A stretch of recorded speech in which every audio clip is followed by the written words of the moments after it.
the stock market has remained more powerful, more unpredictable, and more influential than ever. Tech companies are valued at more than entire nations. Meme stocks rise and crash overnight, and somehow, notwithstanding pandemics, inflation, and inequality, the market keeps soaring. But here's the question: is this system rigged? Who really profits from the stock market? And does it still reflect the real economy, or just the dreams of the wealthy elite? You are watching Nexus-Feed. Stay with us as we break this down. Stock trading is the act of buying and selling shares in publicly listed companies. When you own a share, you own a slice of that business. And every time you trade, you're betting on that company's future, its earnings, its innovation, its ability to survive. Trading happens through stock exchanges. These are marketplaces where shares are bought and sold, and prices shift every second based on demand. Some traders hold stocks for years, whilst others do just for seconds. Stock trading has become easier than ever, too. Anyone with a smartphone and a trading app can join in, and that's changing everything. There are two main types of players: institutional investors and retail investors. Institutional investors are the whales of the market. These are hedge funds, pension funds, mutual funds, and insurance companies. They manage billions, often trillions of dollars, and dominate the markets through bulk trades. They have access to premium data, sophisticated algorithms, and inside networks that allow them to make strategic moves at lightning speed. Retail investors, on the other hand, are individuals. They include teachers, gig workers, students, and retirees. They're everyday people, trading from apps like Robinhood or Zerodha, often influenced by social media, YouTube, or Reddit forums. During the pandemic, retail investing surged. With zero-commission trades and stimulus cash, millions poured into the markets. Some gained, many lost. But all of them changed the rules of the game. The heart of stock trading lies in global stock exchanges, the New York Stock Exchange and Nasdaq in the United States, which together host many of the world's most valuable companies. The London Stock Exchange, a financial hub for Europe. The Shanghai Stock Exchange and the Hong Kong Exchange, which connect China and Asia to the global financial ecosystem. The Tokyo Exchange, central to Japan's economic power. These exchanges facilitate trillions in transactions daily. They are not just marketplaces. They are symbols of national power and global integration. Companies list here to raise funds, gain visibility, and scale globally. But when these engines misfire, they don't just affect investors, they shake entire economies. Stock trading began in 1602, when the Dutch East India Company issued the first public shares, allowing citizens to invest in overseas ventures. It was a revolutionary idea, democratizing investment and sharing risk. In 1792, in New York, 24 stockbrokers signed the Buttonwood Agreement. That was the birth of Wall Street. Over the next 2 centuries, we witnessed seismic shifts. The 1929 stock market crash triggered a global depression. In 2000, the dot-com bubble burst, wiping out speculative tech wealth. The 2008 financial crisis exposed the dangers of excessive risk and lack of regulation. Yet the markets bounced back, each time stronger, faster, and more digital. COVID brought new turbulence, but it also brought record highs, driven by tech and optimism. Through it all, one theme persists: belief drives value more than reality.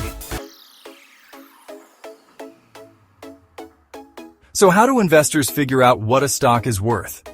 Analysts rely on several tools: price-to-earnings ratio, or PE. This tells you how much investors are willing to pay per dollar of earnings. Discounted cash flow, or DCF. It estimates a company's future cash flows and brings them to present value. Book value, sales multiples, and EBITDA. These reflect a company's current finances and profitability. Peer comparisons. Sometimes it's about how a company stacks up to others in the same industry. But here's the kicker. These models can't capture everything. A lot of valuation boils down to narrative. A good story, a charismatic founder, or a disruptive idea can add billions to a stock's market cap, especially in the tech world. Tech companies often trade at sky-high valuations, and here's why. They can scale globally at minimal cost. Software doesn't need factories. They generate recurring revenue through subscriptions, ads, or digital services. Their growth potential seems limitless, especially when they create or dominate new categories. And they benefit from network effects. The more users they have, the more valuable they become. Now add the emotional side. FOMO, or fear of missing out, drives investors to pile in early. Low interest rates over the past decade made riskier investments more attractive. Media and influencer hype amplifies the buzz, but hype can turn toxic. When expectations outpace reality, the crash is painful. Think WeWork's botched IPO, or Peloton's roller coaster ride. Today, much of trading is no longer human. Algorithmic trading, powered by AI and high-frequency strategies, executes trades in milliseconds. These systems exploit tiny price differences, moving faster than any person can. Meanwhile, retail investors are often driven by emotion, community, or viral trends. Platforms like Reddit's Wall Street Bets have turned investing into a meme-driven battleground. Remember GameStop? That wasn't just about money. It was a statement, a digital uprising against institutional control. Retail might not have the same firepower, but it has passion, scale, and now, momentum.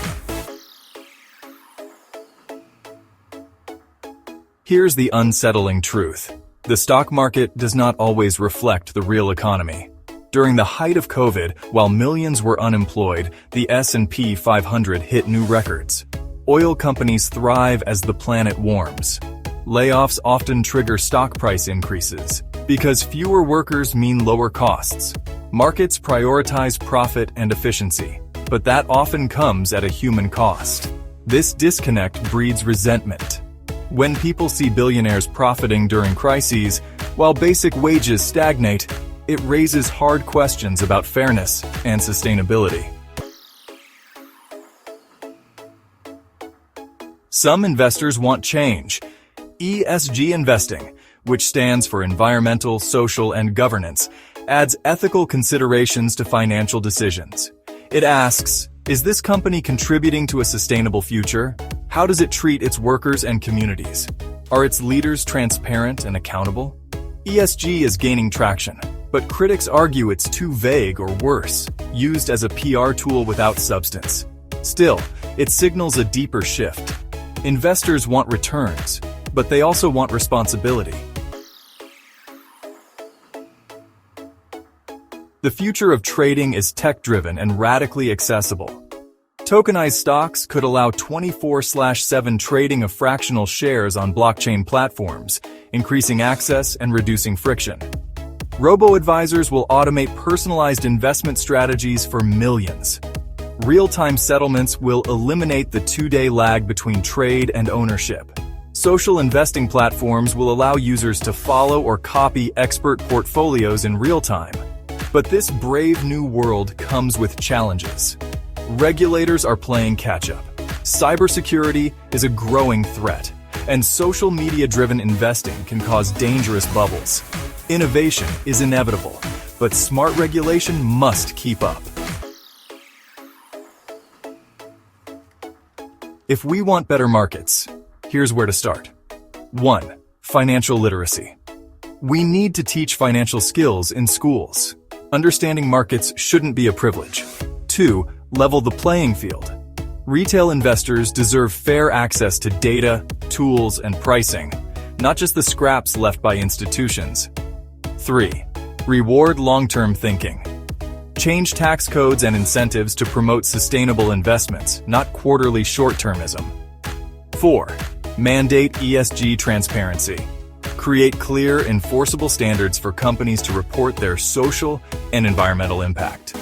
5. Regulate algorithmic trading.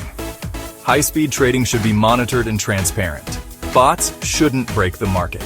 Well, folks, it's time to kick it old school. The stock market is a mirror. It reflects our ambitions, our flaws, and our future. Yes, it can be a tool for innovation and wealth, but it can also amplify inequality, drive speculative bubbles, and detach from the real world. We don't need to tear it down. We need to evolve it. Smarter, fairer, more human. Because in the end, the market isn't just about money. It's about who gets to shape the future. Well, folks, it's time to kick it old school. If this video helped you understand the markets a little better, please share it. It will help us grow and reach a wider audience. And if you believe the system needs to change, subscribe to our channel and leave your comments. Because here at Nexus-Feed, we're not just reporting on the world, we're trying to decode it. Until next time, stay informed, stay critical, stay curious.